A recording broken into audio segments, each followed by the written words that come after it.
Assalamualaikum warahmatullahi wabarakatuh. Apa kabar pemirsa 1000 Kisah?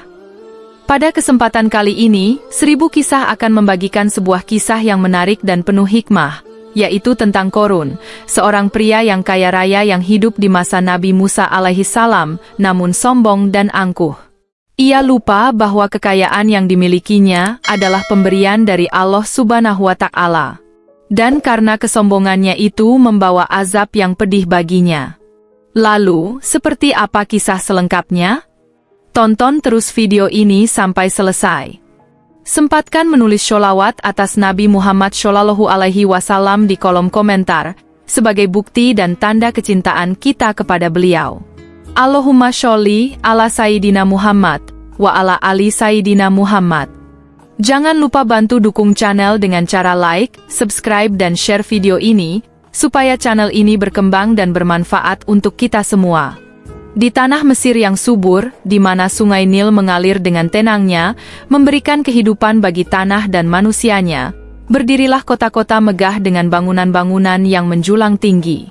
Di antara hiruk-pikuk pasar dan kebun-kebun yang menghijau, hiduplah seorang pria bernama Qorun.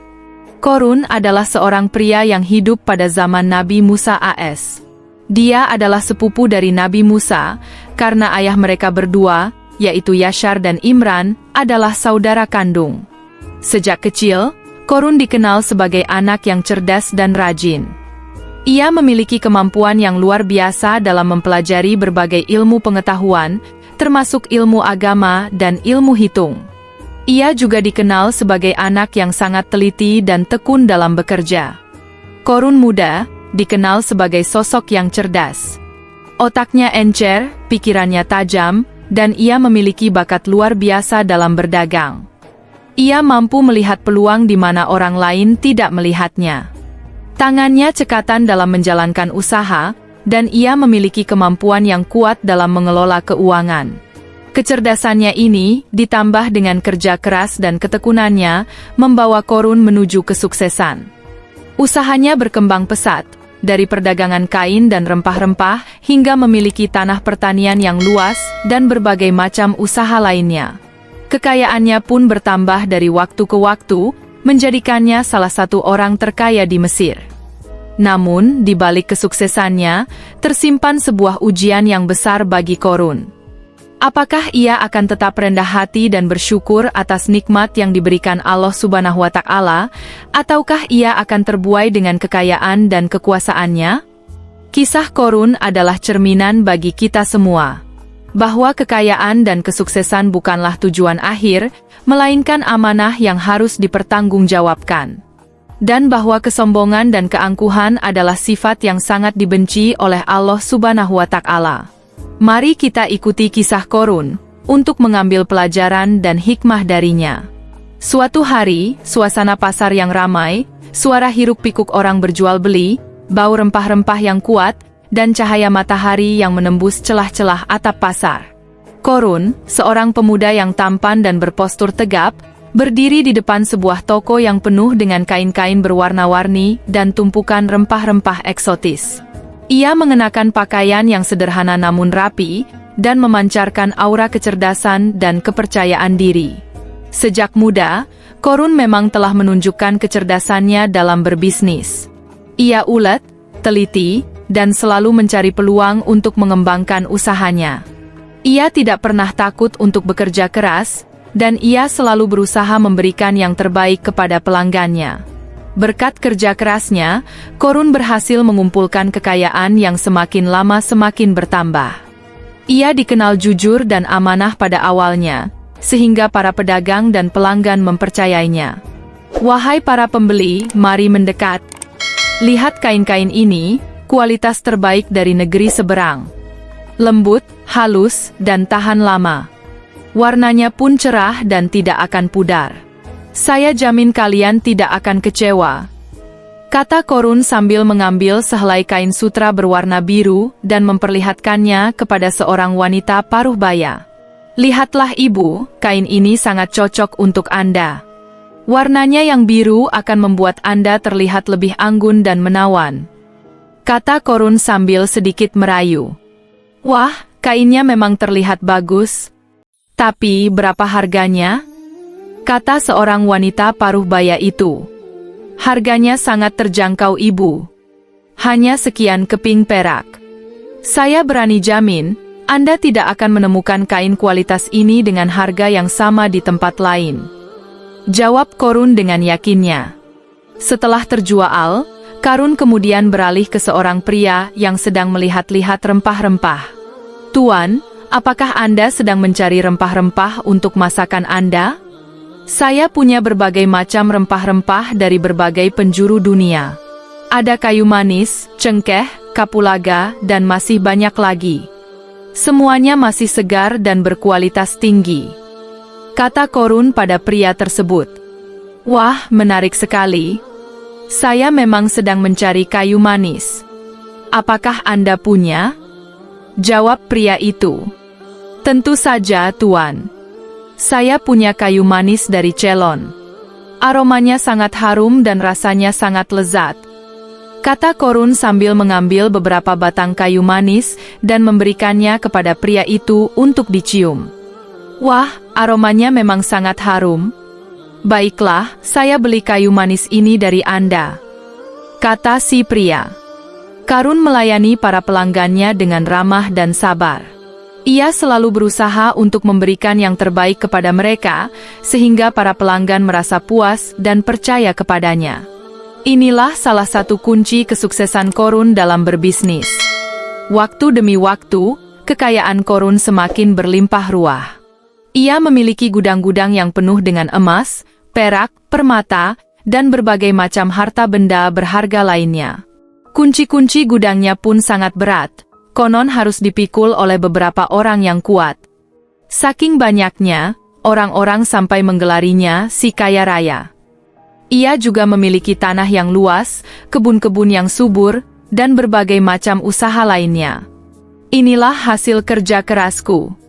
Kekayaan ini adalah bukti bahwa aku adalah orang yang paling hebat. Allah memberikan rezeki yang melimpah kepadaku karena aku memang pantas mendapatkannya. Kata Korun sambil berjalan di antara tumpukan hartanya, wajahnya berseri-seri bangga. Ia menyentuh emas batangan dengan tangannya, merasakan kain-kain mewah, dan mengagumi keindahan permata. Namun kekayaan yang berlimpah itu ternyata mengubah hati Korun. Ia menjadi sombong dan angkuh. Ia merasa bahwa kekayaannya adalah hasil dari kerja kerasnya sendiri, dan ia lupa bahwa segala nikmat yang ia miliki adalah anugerah dari Allah Subhanahu wa Ta'ala. Suatu hari Korun berjalan dengan angkuh di antara orang-orang yang miskin dan berpakaian lusuh. Mereka duduk di pinggir jalan, mengemis dan kelaparan. Wajah mereka pucat dan tubuh mereka kurus. Korun mulai memandang rendah orang-orang miskin dan tidak mau membantu mereka yang membutuhkan. Ia bahkan berkata bahwa Allah menganugerahkan rezeki lebih karena ia lebih hebat dari orang-orang miskin itu. Korun berjalan melewati orang-orang miskin itu dengan wajah sinis. Ia menutup hidungnya seolah-olah bau mereka sangat busuk. Lihatlah orang-orang miskin itu, mereka tidak bekerja. Pantas saja hidup mereka susah. Mereka hanya tahu meminta-minta dan mengharapkan belas kasihan orang lain. Seandainya mereka rajin bekerja seperti aku, pasti mereka tidak akan hidup sengsara seperti itu. Kata Korun dengan nada sinis. Tiba-tiba seorang anak kecil yang kurus dan kotor, mengulurkan tangan kepada Korun, meminta sedikit uang. Tuan, tolonglah saya. Saya lapar dan belum makan sejak kemarin. Kata anak kecil itu. Anyah kau? Jangan ganggu aku dengan kemiskinanmu itu. Pergi sana dan cari pekerjaan. Kata Korun sambil mendorong anak kecil itu hingga terjatuh. Korun semakin hari semakin sombong dan angkuh. Ia tidak lagi peduli dengan penderitaan orang lain. Ia hanya memikirkan dirinya sendiri dan kekayaannya. Melihat sikap Korun yang demikian, Nabi Musa As dengan sabar menasihati Karun di sebuah taman yang tenang, jauh dari keramaian pasar dan gudang harta Korun. Wajah Nabi Musa As memancarkan ketenangan dan kasih sayang, sementara Korun terlihat gelisah dan tidak sabar. Dengan suara lembut namun tegas, Nabi Musa berkata, Wahai Korun, ketahuilah bahwa kekayaan yang engkau miliki itu adalah amanah dari Allah Subhanahu wa Ta'ala. Allah Subhanahu wa Ta'ala memberikan rezeki kepada siapa saja yang dikehendakinya, dan Dialah yang Maha Kaya lagi Maha Pemberi.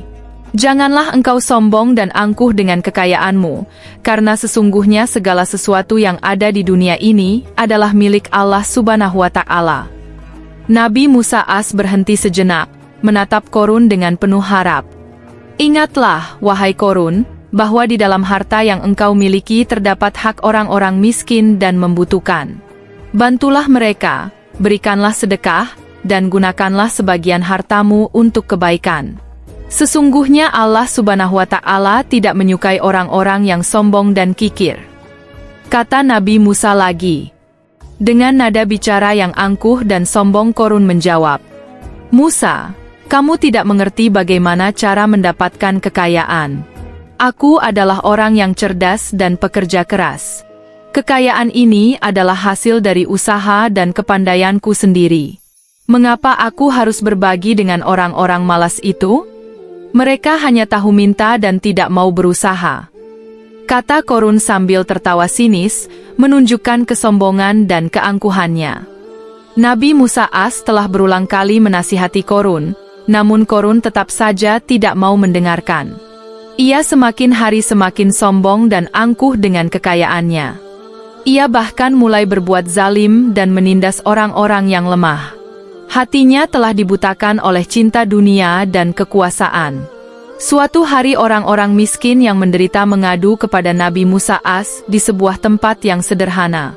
Mereka berkumpul dengan wajah sedih dan putus asa. Pakaian mereka kotor dan compang-camping, menunjukkan betapa beratnya penderitaan yang mereka alami. Salah satu dari mereka berkata dengan suara lirih dan penuh harap, "Ya Nabi Musa, kami sudah tidak tahu lagi bagaimana cara mencari nafkah. Kami sudah berusaha keras, namun tetap saja tidak cukup untuk memenuhi kebutuhan hidup kami. Korun, yang dulu adalah saudara kami, sekarang bahkan tidak mau membantu kami sedikit pun. Jangankan memberi, malah menarik keuntungan dari kerepotan kami. Kami kelaparan ya Nabi. Anak-anak kami sakit dan tidak bisa makan. Kami mohon bantuanmu ya Nabi. Kami sudah tidak tahu lagi harus berbuat apa." Kata yang lainnya dengan suara yang lemah dan putus asa. Orang-orang miskin itu menangis, meratap kepada Nabi Musa AS. Mereka berharap bahwa Nabi Musa AS dapat memberikan pertolongan dan jalan keluar dari penderitaan mereka. Nabi Musa AS sangat sedih melihat penderitaan kaumnya. Ia tidak tega melihat orang-orang yang lemah dan menderita kemiskinan dan kesakitan. Ia pun berjanji akan berusaha mencari jalan keluar untuk membantu mereka. Nabi Musa AS kemudian berdoa kepada Allah Subhanahu wa Ta'ala, memohon pertolongan dan keadilan. Sambil mengangkat kedua tangan dan menghadap ke langit, Nabi Musa mulai berdoa. "Ya Allah, Tuhan yang Maha Kuasa, hamba MU ini sudah tidak mampu lagi menasihati Korun. Hamba serahkan urusan ini sepenuhnya kepada MU. Allah Subhanahu wa Ta'ala, yang Maha mendengar lagi Maha mengetahui, mengabulkan doa Nabi Musa AS. Allah Subhanahu wa Ta'ala murka kepada Korun atas kesombongan dan kezalimannya. Dia memerintahkan bumi untuk menelan Korun dan seluruh kekayaannya sebagai balasan yang setimpal atas perbuatannya. Tiba-tiba, petir menyambar dengan suara yang menggelegar, membelah langit yang gelap gulita.